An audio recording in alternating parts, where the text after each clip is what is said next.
Greetings everyone, FlightSimGuy here, and welcome to another episode of Microsoft Flight Simulator Action.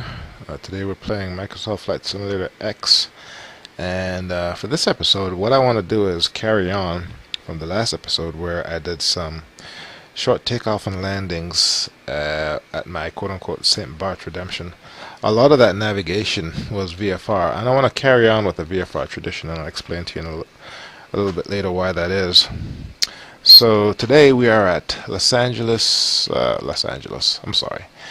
Vegas, KLAS, in the Piper Cherokee 180. And what we're going to do is we're going to fly from this airport to another airport a few miles away, strictly by visual flight rules, navigation. So with that, let's go ahead and take a look at the flight plan. Alright, so here's our flight plan. What we want to do today is here we are at Vegas, and we're just going to fly certain course for a certain distance, and at certain waypoints we're going to make changes and carry on. So for instance, for the first leg we're going to come here, second leg here, and this is all going to be done visually by looking out the windows in the simulator and using what we can see to guide us. Now, I've said before, Flight Simulator is not a good tool for VFR flying, primarily because it doesn't do the real world justice. Well, I'm going to test that theory today and see how well the default scenery in FSX supports visual flying. This is the entire route. Let's look at it one leg at a time. Okay, so here's the first leg. What we're going to do is fly heading 128 for 40 nautical miles at approximately 110 knots to the Colorado River at this waypoint. Next, we're going to pick it up and follow the river to this airpoint, maybe do a touch and go if I'm in the mood. And next, we're going to carry on, heading 163 for 22 nautical miles to this, I guess you can call it a lake. And then change course, 195, heading for 35 nautical miles to the top of this mountain, Turtle Mountain, which is about 4,300 feet, and then fly heading 160 for 40 miles and land at Blythe, this airport right here. So that's the plan, and this is going to be done strictly visual. I have made a note of these two VOR stations just in case. I've made a note of a couple of VOR stations. This one right here by this waypoint, and this one by this waypoint, just in case I get lost. I don't think I'm going to get lost trying to follow the river, so I should be good to go. Alright, so that's the plan. Let's go back to the cockpit. Alright, so we're back at our Piper Cherokee. The last time I flew this plane, for some reason, the radios didn't turn on. So I went ahead and ran the installer again. Hopefully that would fix it. I'm not sure if it did. I noticed it didn't overwrite the number of hours I already had, and I've already done the walk around, so I don't need to go through that process. So let's go ahead and hop in the cockpit, and let's go ahead and get this thing started. See if I remember how to do this. Alright, battery master, fuel pump,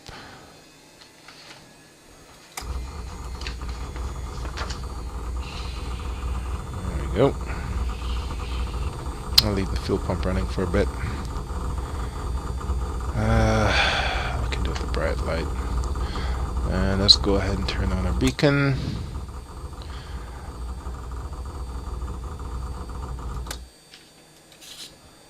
Prime this a couple of times. 1, 2, 3. Select the fuel tank. Alright, and parking brake is set, and it should turn over. Okay, there we go. Alright, the window is fogging up because we're in here breathing, so we'll go ahead and turn on the defroster, cabin main vent. That should free it up. Alright, let's see if we fixed our avionics issue. Evidently we did. Look, it's working. Having said that, we won't be using it, so alright, we'll let the engine warm up for a little bit.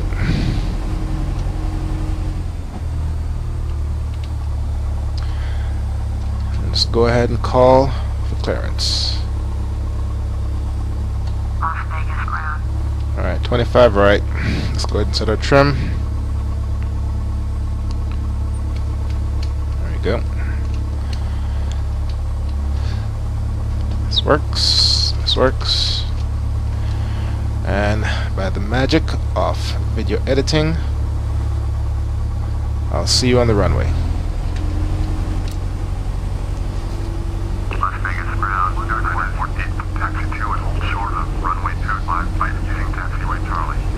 Alright, in the future I need to be more careful with regards to where I start these damn things.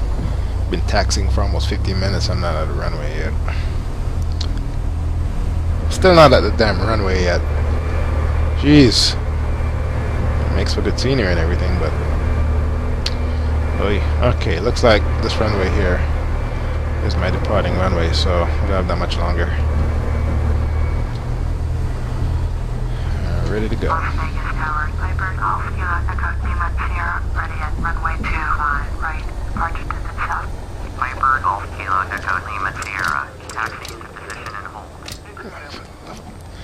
Position and hold. Very well.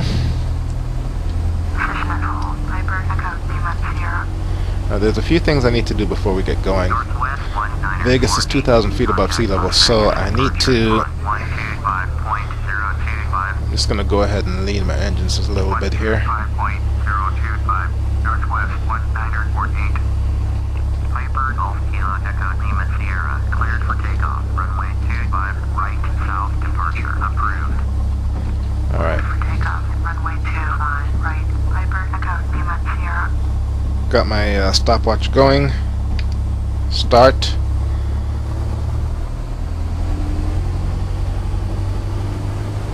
Slowly advance the throttle. We don't need any flaps.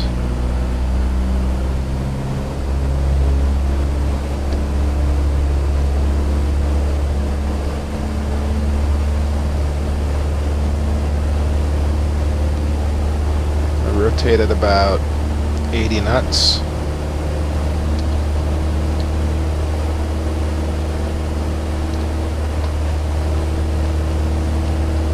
Down a bit.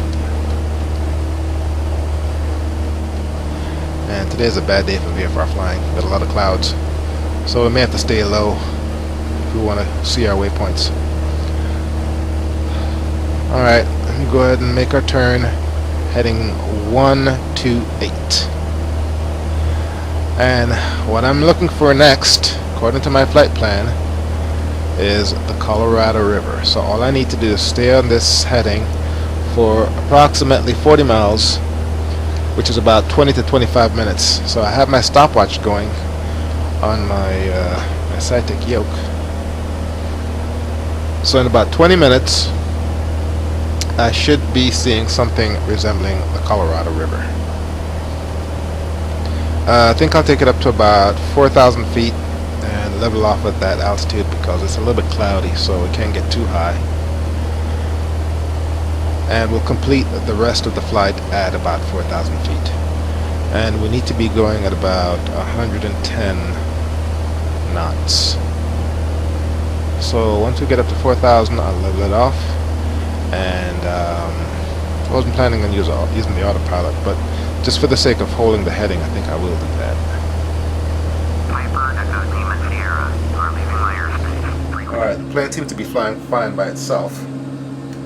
So this is my little computer that I'm using for my flight calculations. I got this when I had to buy all my books and whatnot for flight school, for ground school. And to go back to basics, I'm using this to compute some of the numbers I need for my VFR flight. Now I know that I'm flying a heading of 128 degrees for 40 miles. I need to know how long that's going to take me. So what I do is I put this arrow to this 11 here, which represents 110 knots, and then for 40 miles it's going to take me approximately between 21 and 22 minutes. and by using this manual computer I can get an approximation of how long it's going to take between each leg of flight. And I'm drifting off course. So in about 15 minutes I should see something resembling a river snaking underneath, at which time I will come right for heading 156, and I'll follow the Colorado River for another 24 nautical miles, about 15 minutes, to Laughlin Bullhead Airport. Even though I'm probably the world's biggest fan of Microsoft Flight Simulator and flight simulation in general, I must admit collectively we are doing this wrong. In various online community groups and forums, I'm constantly seeing posts from flight simulation amateurs on relatively advanced topics related to simming, such as programming the flight management computer, setting altitude minimums, and whatnot. We're so anxious to take to the virtual skies and big fancy simulated jets that we don't take the time to learn the basics. I'll confess, I'm guilty of this too. While I have no ambitions to fly tube liners, I was teaching myself advanced IFR navigation techniques even before learning the basics of VFR flight. Having said that, the earlier versions of Microsoft Flight Simulator 3.0 through 2002 were poor VFR platforms due to the half-assed scenery. But I can't use that excuse anymore. That's why I'm dedicating this episode to VFR flight and navigation. I'll plot the course in the vicinity of a couple of VOR stations just in case I get lost. But one way or the other, I'm going to finish this. I'm even using my old E6B flight computer to help with the calculations.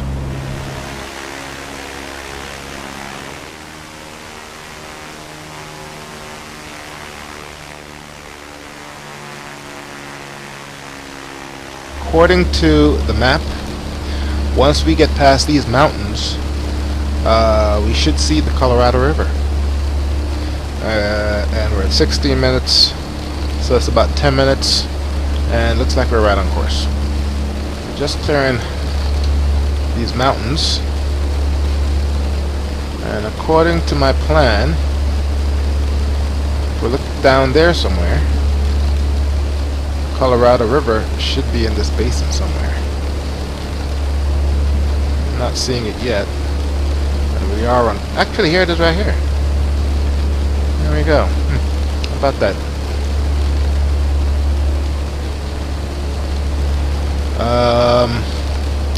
Yep, that's it. So we'll wait until we are directly over the river and then change course to head 156 for 24 nautical miles. And using the flight management computer, based on what I just demonstrated, at 110 knots, 24 nautical miles is going to take us about 16 minutes. Alright, so the next turn is going to be heading 156 for 15 minutes. So let's go ahead and reset the clock. Come right, 156. Essentially, we're just going to follow the river, which I suppose would be easy,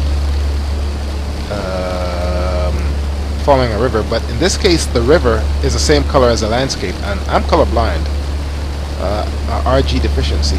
For me, I have a hard time telling the difference between colors, so following the river is not going to work for me, but if I stay on heading 156, I should be good to go.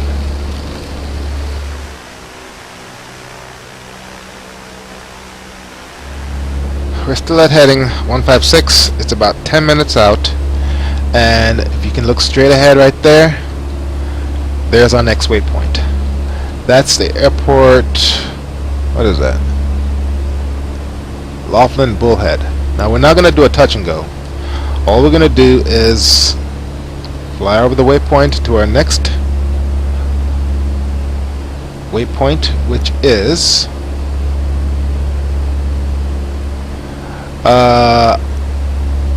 another lake, and that's the waypoint that is a little bit west of my VOR station that I have on the plan, just in case I got lost. So far the VFR plan is working perfectly. I did not expect this. I really was not expecting this. So here's the lake that we've been flying over. Color is a little bit jacked up, but what are you gonna do? And once we hit that airport, we are going to fly heading 163, which essentially kind of sort of stay on the same course for another 22 nautical miles. And according to the computer, at 110 knots, 22 nautical miles is gonna be about another 15 or 10 to 15 minutes. Alright, so we're a little bit late to that waypoint. It's past 15 minutes and we're not there yet. And I've noticed that my plane keeps listing to one side, and that's because I've been sucking from one tank the whole time. Alright, so I need to change to the right fuel tank from the left. So all we need to do for that is remove this, turn on the fuel pump, and just drag this over there like so. And turn off the fuel pump. There. Alright, so I'm flying over this airport, and according to the map, the airport is right by where the river branches off. So looking out here, I'm not going to see anything, or just desert, but the river should carry on the other side. So let's take a look from the top down. Ooh, wow. Okay, this doesn't really help me. Here's the airport, and I'm going to keep flying this way, but according to my sky vector chart, the river is going to keep running this way. In fact, there it is right there. So it does appear that the more recent versions of our simulation software, I guess in a certain capacity you can use it for VFR flying, because in my case so far it's been working.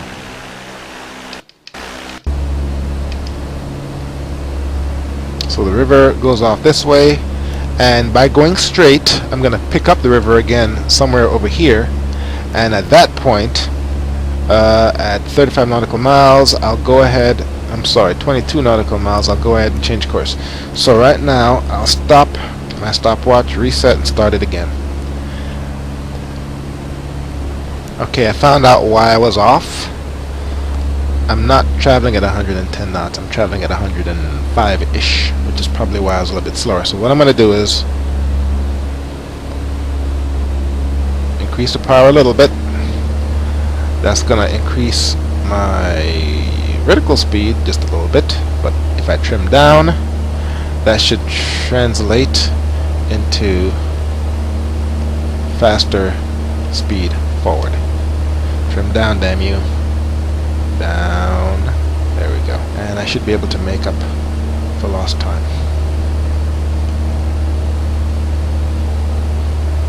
So by reinstalling the software, I was able to fix my radios.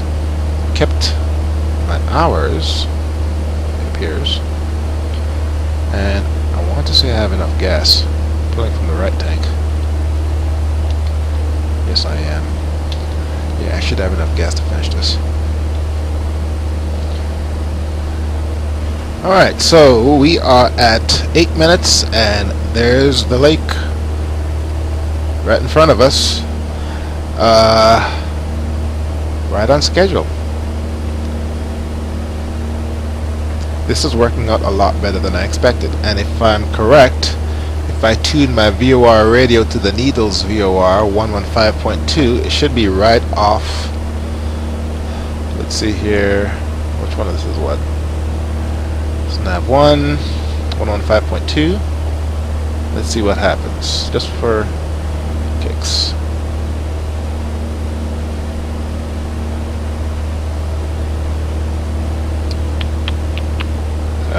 It is right there. Wow, look at that. We're heading right towards it. So according to our flight plan, we are on course, on schedule. This is pretty cool. So once we're at the middle of the lake, right about here, I'll turn and adjust course 195 for 35 nautical miles, and that's going to take us to the top of a mountain.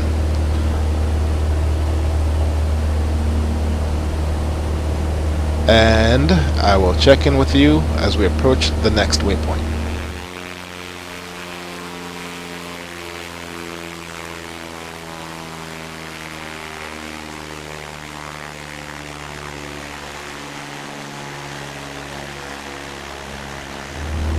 Okay, so we're coming up on our next waypoint, which is this peak of Turtle Mountain, which is this mountain range right here. And we're a little bit ahead of schedule because I cranked up the gas, and we're doing it about 120 knots.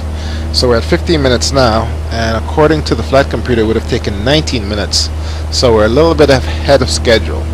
Also, the plane is slowly listing to the left instead of the right, and that's probably because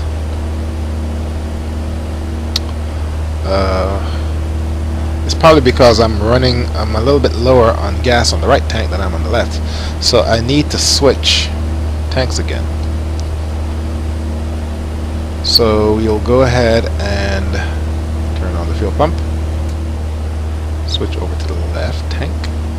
There. Turn off the fuel pump. And as we fly over our waypoint, we'll make a final turn, and according to the plan, it's 160 for 39 nautical miles, and that will take me to Blythe Airport. So according to my E6B flight computer, at approximately 120 knots, 39 nautical miles is going to take a little bit over 19 minutes. Alright, so I double checked everything and I verified I'm indeed on course.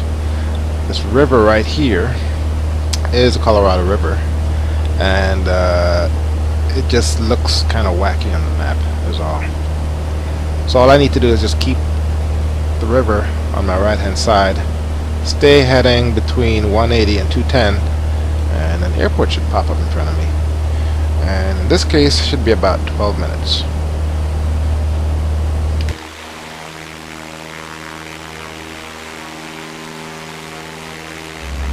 Alright, so picked it up on approach to our destination. We're a little bit off course, but I was able to correct and verify using the GPS.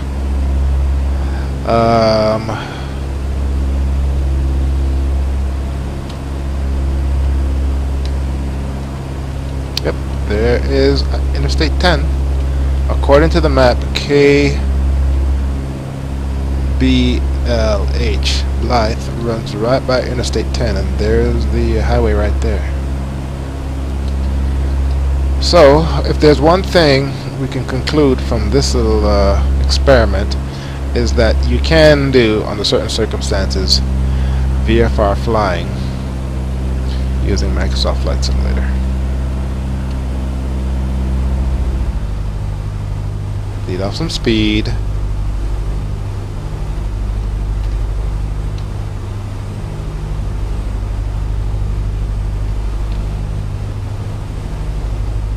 And check out the scenery. Huh, look at that.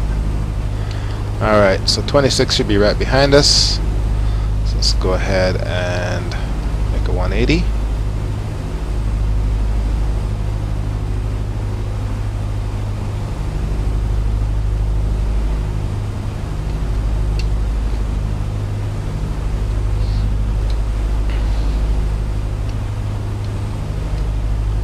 Okay, we're still at 1 knot flaps. And the runway should be right about there. There we go.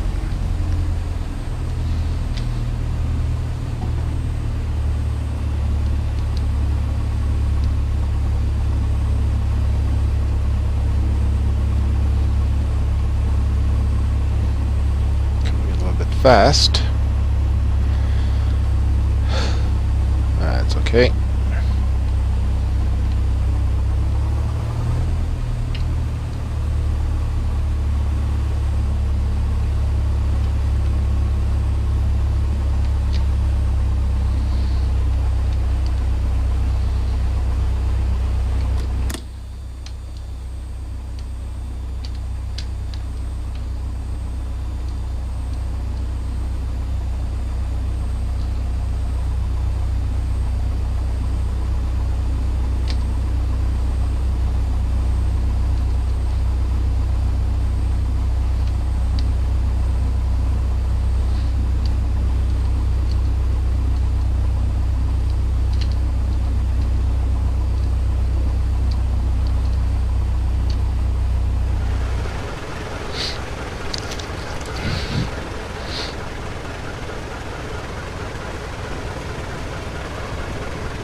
Okay.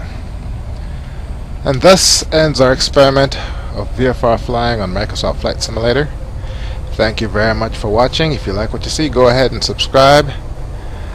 And I'll go ahead and do the instant replay for the exit credits. I'll see you next time.